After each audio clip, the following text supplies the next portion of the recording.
የሐዋርያት ሥራ መጽሐፍ ባለፈው ሳምንት የቆምንበት ሐሳብ ምዕራፍ 1 ቁጥር 14 ላይ ደርሰን ነበር። ባለፈው ሳምንት የቆምነው ግን ሁሉ ጊዜ እንደማደርገው ወደ 14 ከመናገሬ በፊት መጽሐፉ ቁጥር 1 8ን እንግዲህ ይሄ ክፍል እስኪያልቅ ድረስ በቃላችን የምናቀው ክፍል መሆን ያለበት ነው። እስቲ አንድ ላይ የናንተን ድምጽ እየሰማው አብረን እንለዋለን። እስቲ አንድ ላይ እናንብበው 1:8ን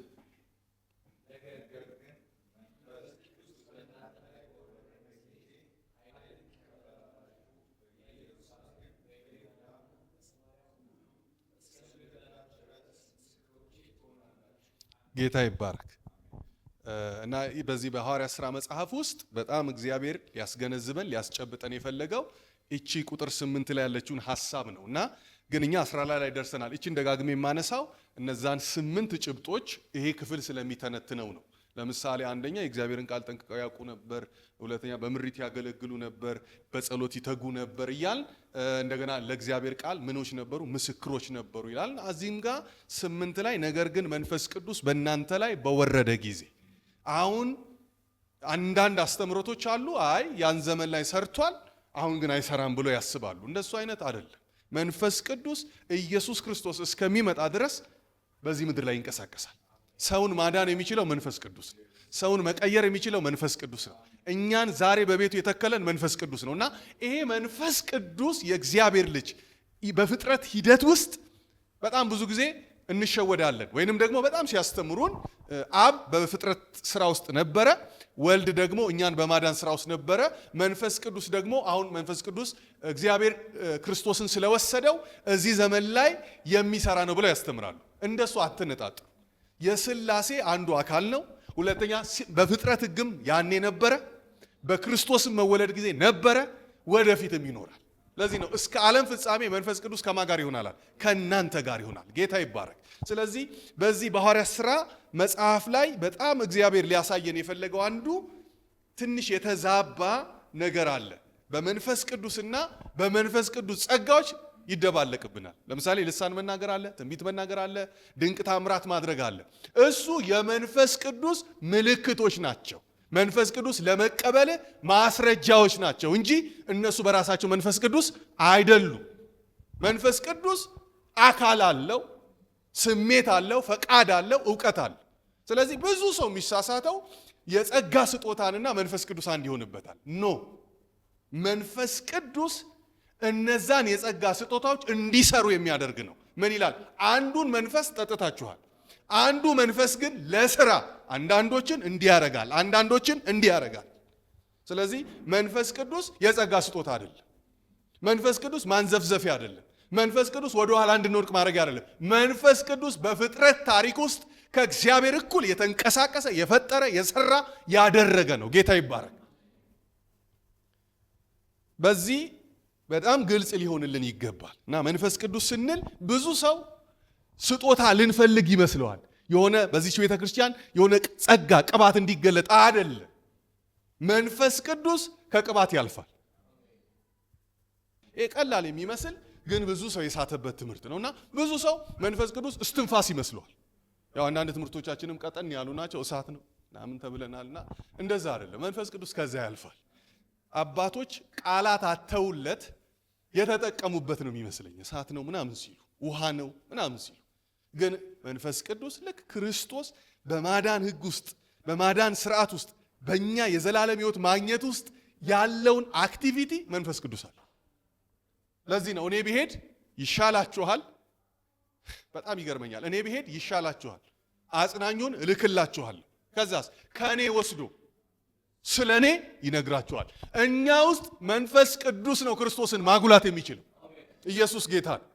ስለዚህ ነው ዘማሪም እዚህ ጋር ሲዘምር ክርስቶስን ማግኒፋይ ካረገ ያ አቅም የመጣው ከመንፈስ ቅዱስ ነው። እና አንዳንድ ጊዜ መንፈስ ቅዱስ ያልተነኩ ሰዎች ቸርች ውስጥ አሉ። በክርስቶስ ኢየሱስ ድነው ግን በመንፈስ ቅዱስ ያልተነኩ፣ ያልተዳሰሱ፣ ያልታሹ ሰዎች አሉ። እና ሰው በጣም ለማዳ ነው። ባይዞ አታቁትም። እና እኔ መልቲ ቾይዝ ለቴሌቪዥን ብቻ ነበር የማውቀው። ሰውም ላይ አለ። ገብታችኋል ያለው ሰዎች። ስለዚህ ነው አሁን ምንድነው ታዲያ አንተ የፈለከው ሲባል ይሄ መንፈስ ቅዱስ እኛን እንዲሰራ ምቹ እንዲያረገን ለፈቃዱ፣ ለሐሳቡ፣ ለፍላጎቱ፣ ለናፍቆቱ ምቹ ሰዎች እንድንሆን መንፈስ ቅዱስን እንፍቀድለት። ስራን እንበለው፣ ይሰራል። አሁን ችግሩ ለመሰራት ዝግጆች አይደለንም።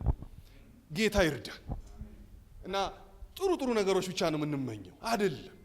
በቃ በሚያም መንገድ ውስጥ በማይመች መንገድ ውስጥ እንኳን ብናልፍ ከመንፈስ ቅዱስ ጋር ከሆንን እንሻገራለን፣ አልፈን እንሄዳለን። ስለዚህ እንፍቀድ። አሁን ለመሰራት እንፍቀድ፣ ለመለወጥ እንፍቀድ። ያማለውጥ ግን መፍቀድ አለብን። ለምሳሌ በልጅነታችን ለመገረፍ ስናስብ ጀርባችንን ነው የምንሰጠው። ይሄ ዱላ የመቻል አቅም አለው። ቤተሰብ ደግሞ እሱ ጋር ይገርፍ እጅ ዘርግ። ይሄ ያማል። አስተማሪዎች ይሄን ብሰጧቸው አይመቷቸው። ቤቱን ነው ጣቶቻችን እንፍቀድ ለመሰራት። ለመንፈስ ቅዱስ ምቹ እንድንሆን እንዲሰራብን እንፈልጋለን። በጣም እኮ ሎጂካል የምንጋጭ ሰዎች ነን። ስራብን እንላለን። ቲዲጄክስ የሚባል እግዚአብሔር ሰው በጣም ልቤን ይነካኛል። ስራኝ ቲዲጄክስ ስትሰብክ ደስ ትላለህ፣ አገልግሎት ደስ ይላል፣ ፍሬ ደስ ይላል እና እባክህ እንዳንተ መሆን እንፈልጋለን ብለው ይጠይቁታል። እሱ እንደዚህ አለ፣ ኑ ተንበርከኩ እጸልይላችሁ እንደኔ እንድትሆኑ አለ። እጁን ጭኖ የቤት ኪራይ የሚከፍሉት ይጡ፣ ሚስቱ ወልዳበት ከሆስፒታል ማውጫ ገንዘብ ይጣ ምናምን ይላል። ኧረ እኛ ይሄን አላልንም። ቅባት በመሰራት ውስጥ ነው የሚመጣው። ኢየሱስ ጌታ። ስለዚህ ሳንሰራ ሳንለወጥ መንፈስ ቅዱስ በእኛ ውስጥ መስራት አይፈልግም። እቃ አለው ራሱ። በተሰራ ሰው ማንነት ውስጥ በተቀየረ ሰው ማንነት ውስጥ ነው የሚሰራው መንፈስ ቅዱስ። ጌታ ይርዳን። ቁጥር 14 ላይ አለፈው ሳምንት ከቆምነው ለመቀጠል እነዚህ ሁሉ ከሴቶቹ ከኢየሱስ እናት ከማርያምም ከወንድሞቹ ጋር በአንድ ልብ ሆነው ለጸሎት ይተጉ ነበር። በምን ልብ ሆነው? ይውላል አንድ ልብ መሆን የምንችለው በመንፈስ ቅዱስ ስንነካ በአንድ ልብ። አሁን ብዙ ልብ ነው ያለው ቸርች ውስጥ። እሱን ወደ አንድ ማምጣት የሚችለው መሰብሰብ የሚችለው መንፈስ ቅዱስ ነው። ስለዚህ ነው መንፈስ ቅዱስ ያስፈልገናል። መንፈስ ቅዱስ ዕለት ዕለት ነው የሚያስፈልገን፣ አልፎ አልፎ አይደለም። ዕለት ዕለት የእግዚአብሔርን መንፈስ መሞላት አለብን። አንድ ጊዜ ተሞልተን የምንጨርሰው አይደለም። ልክ ነው። አንድ ጊዜ በመንፈስ ቅዱስ ታትመናል፣ ድነናል። ግን መንፈስ ቅዱስን ዕለት ዕለት የምንራበው፣ የምንጠማው፣ የምንናፍቀው ሊሆን ይገባል። ኢየሱስ ጌታ ነው። ትላንት ከአንዳንድ የእግዚአብሔር ሰዎች ጋር ቁጭ ብለን ስናወራ ነበርና አሁን ብለን አነሳን። በጣም ልቤን ነካኝ ንግግሩ። አሁን የተቸገርነዋል የጠገበ ነው ማለት። እንደውም አንድ ወዳጄ ምን አለ? የተነፋ ነዋል። ምንም የለውም ግን ንፍት ያለ ነው። እና ያንን ሰው ለማስተማር ይከብዳል። እግዚአብሔር በምድራችን ላይ የትምህርት ራብ ያምጣ። የእግዚአብሔር ቃል ረሃብ ያምጣ። እኔ አስታውሳለሁ የዛሬ 20 ዓመት ምናምን ጆን መሐመድ ሲያስተምር ጣይቱ ሆቴል ከ22 እስከ ጣይቱ ሆቴል በእግር የሳንቲም ላይ ኖር ይችላል። ረሃብ ነበረን የእግዚአብሔርን ቃል ለማወቅ። አሁንስ ፍጹም ብዙ ሰው አይፈልግም። ይሄ ረሃብ የሚያመጣው የመንፈስ ቅዱስ ሪቫይቫል። ሪቫይቫል ለመነሳ ትንሽ ሚዲያ እያያችሁ ነው። ሰሞኑ ቼክ አድርጋችኋል? ብዙ ቸርቾች እየሰበኩ ያሉት ስለ መንፈስ ቅዱስ ነው። ገርሞኛል። ሰሞኑን የተለጠፈ አይታችሁ እንደሆነ ትልልቅ እነዚህ ፊገር የሆኑ ሰዎች ቸርች ላይ ስለ መንፈስ ቅዱስ ኃይል ነው እየተማሩ ያሉት እና ደስ አለኝ። ኦኬ ራይት ታይም ነው አልኩኝ ይህን መጽሐፍ ስንመርጥ። እና እግዚአብሔር መንፈስ ቅዱስ ካለ ሪቫይቫል ያስነሳል። ይሄ አሁን መሃል ላይ ገብቶ ቆረጣ የገባውን ሊያስተነፍስ ነው።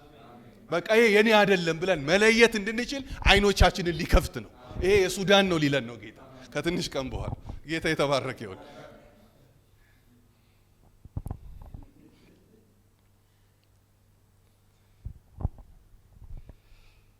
እና እነዚህ ሁሉ ከሴቶችና ከኢየሱስ እናት ከማርያም ከወንድሞቹም ጋር በአንድ ልብ ሆነው ለጸሎት ምን ይሉ ነበር?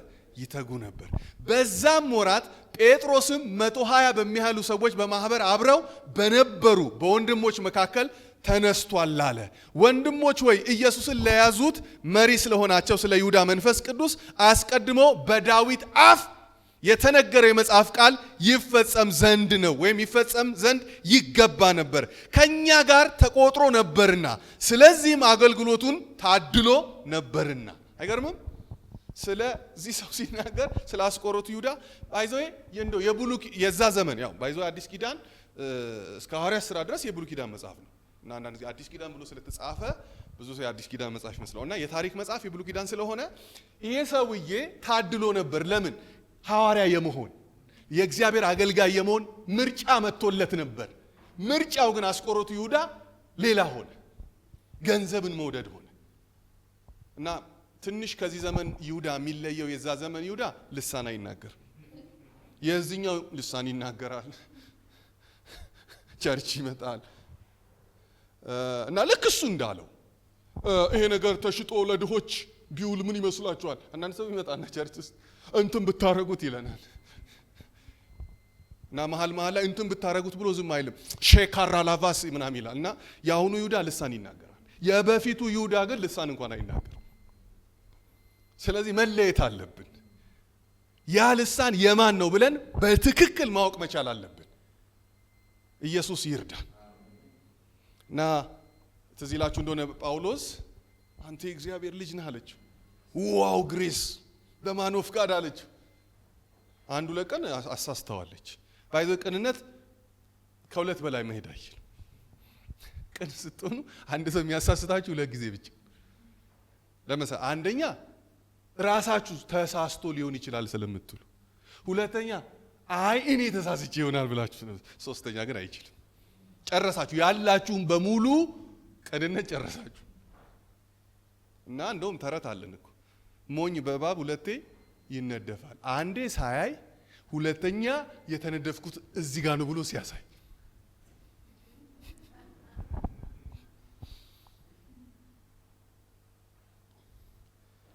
እና የተቀበልነው መንፈስ በጣም ኃይለኛ መንፈስ ነው። በማንም አይመረመርም። ሁሉን ምን ያደርጋል? ይመረምራል። ኢየሱስ ጌታ ነው። አንዳንድ ቀን ሪዝን አታጡም። እኔ ምክንያቱን አላቀውም፣ ግን ይሄ ሰውዬ የሚያመጣው ሐሳብ ደስ አይለኝም እንላለን። ሪዝን ብንጠየቅ የለንም። ያንን ተቃውሞ ያመጣው መንፈስ ቅዱስ ዝም ብሎ አይመጣም። ተቃውሞ ከውስጥ ይሄ ማለት በስራ ምናምን ማለት ሳይሆን ምንም እንኳን አላገኛችሁትም አታውቁትም፣ አንድ ቀን ሻይ እየጠጣችሁ ስታወሩ ሪጀክት ይላል መንፈስ ቅዱስ፣ ሪጀክት ይላል እና ራሳችሁን ትጠይቃላችሁ። እንዴት ነው? ምን ተቸግሬ ነው? ምን ገጥሞኝ ነው ይህን ሰው መቀበል ያልቻላችሁት? መንፈስ ቅዱስ ነው። ከዛ ሰውዬ ጀርባ ያለውን መንፈስ ቅዱስ አውቋል። እግዚአብሔር አሁን ኮንሽስ ህዝብ ያስፈልገናል። የነቃ ህዝብ፣ በጣም የገባው ህዝብ መንፈስ ቅዱስ እንዲሰጠን ያስፈልጋል። ጌታ ይባረክ። እስቲ ትንሽ አንድ የመጽሐፍ ቅዱስ ቃል በሁለት ሰው ያው እንደ ባይብል ስተዲ ያደረግነው ስለሆነ በሁለት ሰው እንዲነበብ እፈልጋለሁ። ቴዲዬ ሉቃስ ወንጌል ምዕራፍ 24 ቁጥር 49ን ታነብልኛል።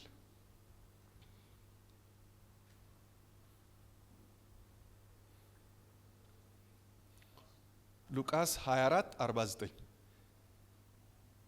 መሌ ደግሞ ያው የምናውቀው ቃል ነው በቃላችን፣ በእርግጥ ግን ይነበብ ብዬ ነው። ዮሐንስ ወንጌል ምዕራፍ 14 ቁጥር 16 አብረን እንስበክ ብዬ ነው ትንሽ ስለሆን።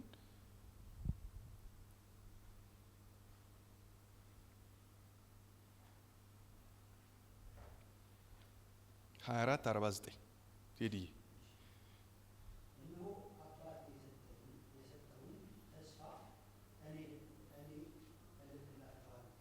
አባቴ የሰጠኝን ተስፋ እኔ ምን አደርግላችኋለሁ?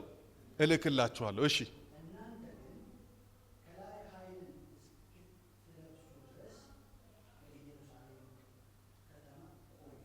ኢየሱስ ጌታ ነው። እኔ ተስፋ ሰጥቻችኋለሁ፣ ተስፋ ገብቼላችኋለሁ። ያ ተስፋ ከኢየሩሳሌም ምን አትበሉ፣ አትውጡ። ምኑን? ተስፋውን ምን እስካረግላችሁ? እስክልክላችሁ። አሁን ቸርች እንደዚህ ነው መሆን ያለብን። የእግዚአብሔር ተስፋ መንፈስ ቅዱስ በቤተ ክርስቲያናችን እስኪመጣ ድረስ በዚህ ስፍራ እየጸለይን መጠበቅ አለብን። 14 ላይ ቅድም ሳለ 120ዎቹ እና እህቶችም በአንድ ላይ ተሰብስበው በጸሎት ምን ሲያደርጉ? ሲተጉ። የሚተጉበት ምክንያት አንድ ተስፋ ተገብቶላቸዋል። ያ ተስፋ ምንድነው? መንፈስ ቅዱስ በእናንተ ላይ ምን ያደርጋል? ይወርዳል። እሱ ግን እስኪሆን በምን ተቀመጡ? በኢየሩሳሌም። አሁን አንድ ነገር ለማስተካከል ይሄን ያወራሁት። ተቀመጡ ሲባል ቁጭ ብላችሁ ስራ ፈት ሆናችሁ እንደዚህ በሉ አይደለም። እየጸለያችሁ እያነበባችሁ ጠብቁ። ጌታ ይባረክ። አንድ ቦታ ተናግሬዋለሁ። ማቴዎስ 28 ላይ ትዝ ይላችኋል። በአብ በወልድ በመንፈስ ቅዱስ ስም እያጠመቃችኋቸው የነገርኳችሁንም እያስተማራችኋቸው ምኖች ያድርጓቸው? ሂዱ ለፍጥረት ሁሉ ምንን ስበኩ? ሂዱ ካለ የት? ሀያት ጋር ስንሄድ ያልቃል። የግሪኩ ሂዱ አይደለም የሚሉ እየሄዳችሁ ማለት እያገባችሁ ወንጌልን ስበኩ፣ እየተማራችሁ ወንጌልን ስበኩ፣ እየነገዳችሁ ወንጌልን ስበኩ፣ ስራ እየሰራችሁ ወንጌልን ስበኩ። እየሄዳችሁ ነው እንጂ ሂዱ አይልም። ሂዱማ ካልከኝ የት? አያት ጫፍ ያልቃል መልእክቱ። እየሄዳችሁ ግን ከሆነ እስክንሞት እየሰራን የጌታን ስራ እንሰራለን። ስለዚህ ነው እየሄዳችሁ መስክሩ፣ እየሄዳችሁ ተናገሩ፣ እየሄዳችሁ እየተማራችሁ እየነገዳችሁ እየሰራችሁ። ኢየሱስ ጌታ ነው። ወንጌልን ለፍጥረት ምን በሉ? ስበኩ። ስለዚህ የመስበኪያው ምስባክ ቸርች ብቻ አይደለችም ማለት ነው። በስራ ቦታ፣ በትምህርት ቤት፣ በንግድ ስራችን፣ በእንቅስቃሴያችን፣ በእያንዳንዱ ሁኔታ ውስጥ እየሰበካችሁ እየሄዳችሁ ወንጌልን ለፍጥረት ስበኩ። ስለዚህ አንድ ተስፋ ተገብቶልናል። ኢየሱስ ክርስቶስ ለመጀመሪያዋ ዘመን ቤተ ክርስቲያን መንፈስ ቅዱስን ምን አደርግልሻለሁ? እልክልሻለሁ ብሏል። ስለዚህ ሲላገን ምን በኢየሩሳሌም ምን በሉ? ጠብቁ ሲባል ብዙ ሰው ቁጭ ያሉ ምን የመሰለው አይደለም። እየጸለዩ 120ዎቹም በጸሎት ደስ ይላል። ምን ምትላለች? እየተጉ ምን ያደርጉ ነበር? ይጠባበቁ ነበር። ተስፋን የሰጠ የታመነ ነው። ለኛ ኢየሱስ ክርስቶስ የሰጠን ተስፋ የታመነ ነው። አንድ ያለን ተስፋ ይሄ ተስፋ መልይ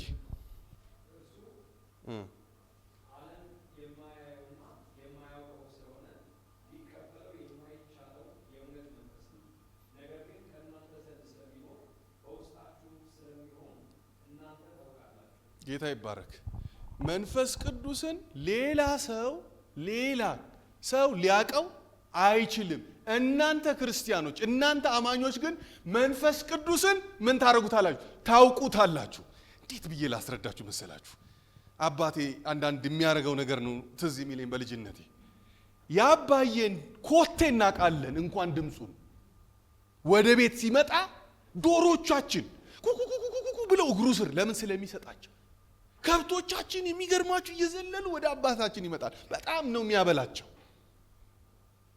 መንፈስ ቅዱስን እናንተ ከሌላ መንፈስ ለይታችሁ የምታቁበትን ነገር ሰጥቻችኋለሁ እያለ ታቁታላችሁ። ሲመጣ ወደ እናንተ ታቁታላችሁ። ሲመጣ ወደ ጸሎታችሁ ታቁታላችሁ። እናንተ ወደምትጮሁበት ጉዳይ ሲመጣ መንፈስ ቅዱስን ታውቁታላችሁ። ሌላው አያውቀውም፣ እናንተ ግን ምን ታረጉታላችሁ? ታውቁታላችሁ። እንደዚህ ይላል፣ ብትወዱኝ ትእዛዜን ጠብቁ፣ እኔም አብን እለምነዋለሁ ለዘላለም ከእናንተ ጋር አጽናኙን ይሰጣችኋል። ለመቼ? ለዘላለም። አሁን ክሊር እያደረግን እንሂድ። እዚህ ጋር አገልጋዩ ስለሆን ብትወዱኝ የሚል ቃል አለ። መንፈስ ቅዱስ ካልወደድከው አይመጣም። አለቀ። እቺን ለመናገር ነው ሁሉ ጣጣ። ማትወደው ከሆነ ሪጀክት እያረከው ከሆነ አይመጣም አንተ ጋር። ብዙዎቻችን እንወድሃለን እንለዋለን፣ ግን አንወደው። ምን ማለት ነው? ዶክተርን አልወዳትም፣ ግን ውሸቴን እወድሻለሁ እላታለሁ። አይቻልም እንደዛ። እሷን ላሳስታት እችላለሁ። ሰው ነች፣ በጊዜ በሁኔታ በእውቀት የተገደበች ስለሆነች። መንፈስ ቅዱስን አልችልም። ቅልጥምህንም ጅማትህንም ጉርጆንም የሚመረምር ነው። እንዴት ይሸውደዋለሁ? ስለዚህ መውደዴ የሚገለጠው በባህሪ ነው። መንፈስ ቅዱስን እንደምወደው ለዚህ ነው ብትወዱኝ ትእዛዜን ጠብቁ። የእግዚአብሔርን ቃል ከጠበቅኩ ማን አለብኝ? መንፈስ ቅዱስ አለብኝ። ጌታ ይባረክ። በሌላ ላስረዳችሁ።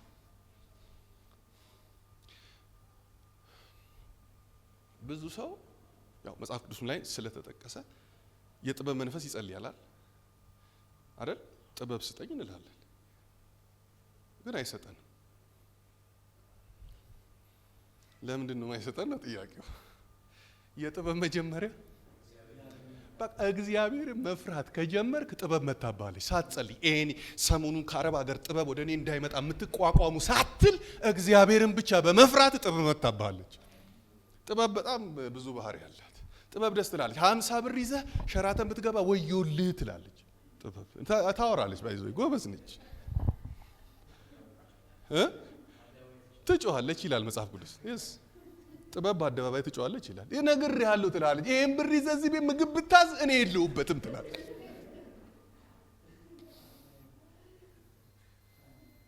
ጌታ ይርዳል። በጣም መንፈስ ቅዱስ የፈለገው እኛን ኮንሸስ ማድረግ ነው። በመንፈሳዊ ዓለም በመንፈሳዊ እንቅስቃሴ ውስጥ አይናችን የበራ መሆን አለበት። ዝም ብለን እንድንሄድ በደቡ እንድናስብ አይፈልግም፣ አይወድም። በቃ ለዚህ ነው በጎቼ ድምጼን ይሰማሉ። ከዛ ደግሞ መስማታቸው ብቻ አይደለም የሚገርም፣ ከብዙ ድምጾች የኔን ድምጽ ይለያሉ።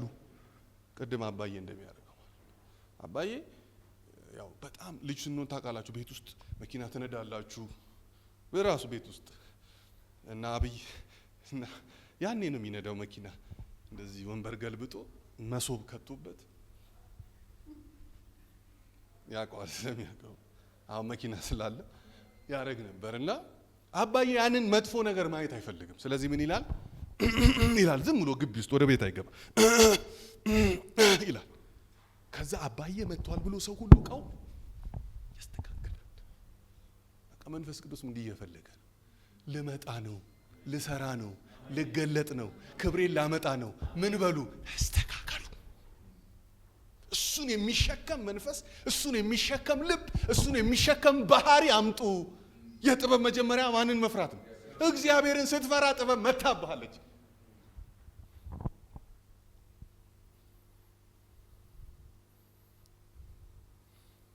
ይሄ መንፈስ ከተማው ላይ ምድሪቷ ላይ እንደመጣ የምናውቀው ሰሞኑን ከምናገኛቸው አገልጋዮች ጋር በሙሉ ሰኞ ዕለት አሁን እዚህ ጸልየናል ስለ እግዚአብሔር መንፈስ በኃይል።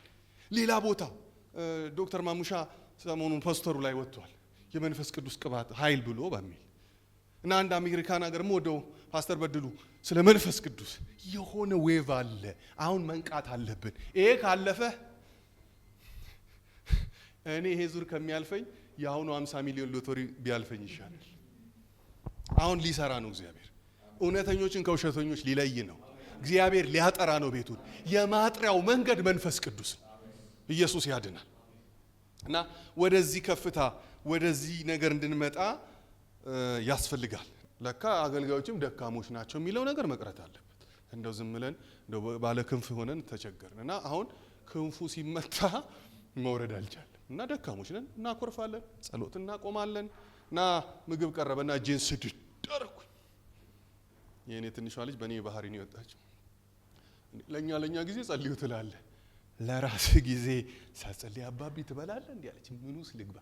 ያንን እጅ ምን ላርገው? በቃ አንተ እንዴት እንዳፈርኩ እና ሚዛን ቤት አለ። ምን ላርገው?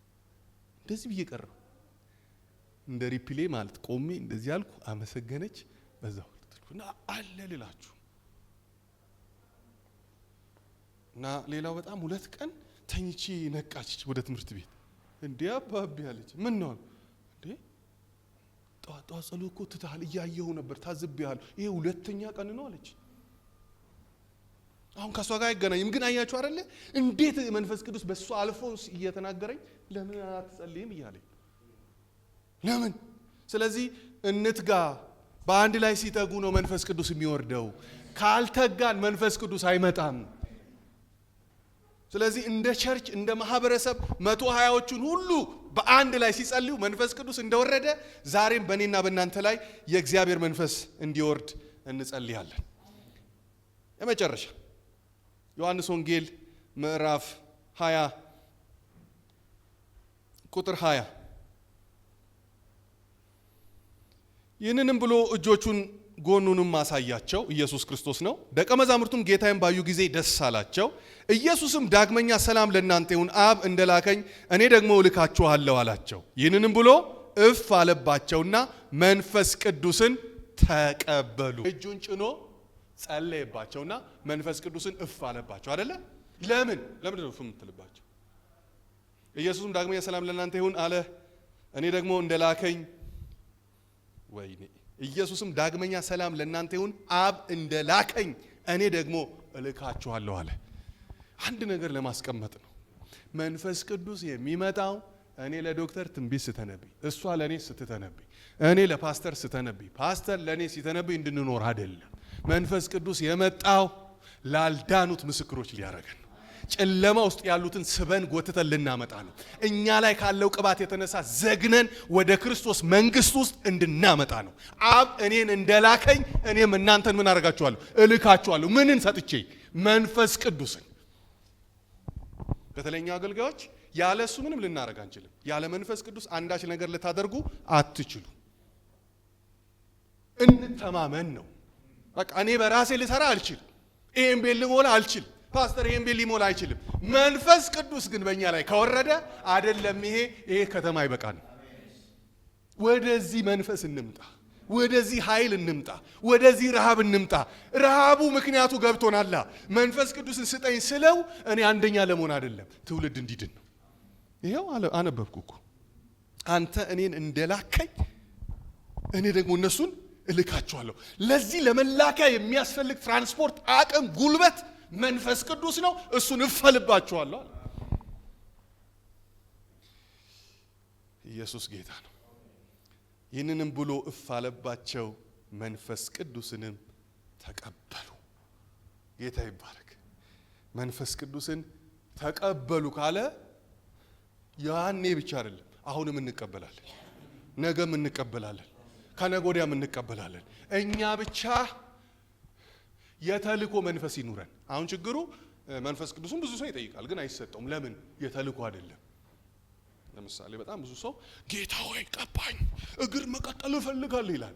እግር መቀጠል የፈለከው ለምንድን ነው ይላል መንፈስ ቅዱስ ራሱ። እንደገና ልሸቅል ነው የሚለውን አትነግረውም። አየህ፣ ትይዛለህ እዚህ።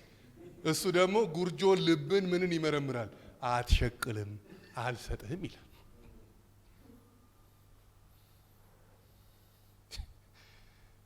ለምን? ሰው በልቡ የሚያስበው ነገር ሁሉ ትክክል ሊመስለው ይችላል ይልና ምሳሌ 16 ላይ እግዚአብሔር ግን የመነሻ ሐሳቡን ይመስናል። ይህንን ያለበት ለምንድን ነው? አንዳንድ ሰው መኪና ስጠኝ ይላል። መኪና መጠየቅ ስህተት ነው ብዬ አላምንም።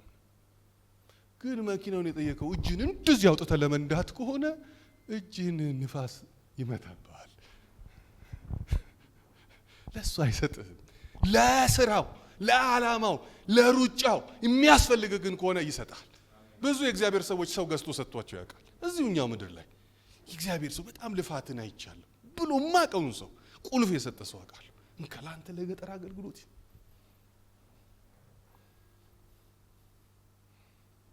እንጠይቃለን። 9 የጸጋ ስጦታ አለ እንጠይቃለን፣ አይሰጠንም። ጳውሎስ ስለዚህ እረፍት የሆነች መልስ ሰጠ። በቃ እንዳንበጣጠስበት ፈለገና ታማኝ አድርጎ ለአገልግሎቱ ሾመኝ። እሱ ታማኝ አድርጎ የሾመ ቦታ አለ፣ እሱን ነው የሚሰጥ። አሁን ይኸውላችሁ ተረዱኝ። ስምንጸልየው እንትን የጸጋ ስጦታ ስጠን ሳይሆን መንፈስ ቅዱስን ስጠን ነው። ይለያይ። ፓኬጅ መጠየቅ ይሻላል ችርቻሮ፣ እሱ ባለቤቱ ይመርጣል። እኔ ችርቻሮ አልጠይቅም።